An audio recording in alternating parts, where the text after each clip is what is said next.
Housing costs in much of California have been rising significantly, largely because housing developers in many areas, particularly coastal areas, have not responded to the economic signal of rising prices by increasing housing supply. Housing developers have not increased housing supply largely because of decisions made by local communities. Cities and counties make most of the decisions about when, where, and to what extent housing is built in their communities.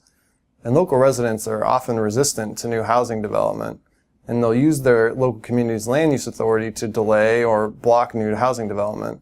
And we see that this type of resistance is particularly heightened in California's coastal communities, where 2/3 of cities and counties have enacted some type of formal constraint on new housing development, and an exceptional amount of land use decisions are placed before voters on the ballot.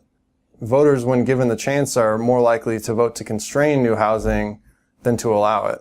Fiscal incentives for cities and counties also encourage them to approve commercial development more often than housing development. This is because commercial development provides them more tax revenues. In addition to the local limitations, state policies, particularly environmental review under CEQA, can also limit new housing. Opponents of housing and local residents can use the CEQA process to delay or reduce the scope of housing projects. And in addition to these man-made constraints on housing, many communities also face natural limitations. In many of California's coastal communities, topography significantly limits developable land, and much of the land that can be built on has already been developed. And with land in limited supply, building additional housing can be difficult.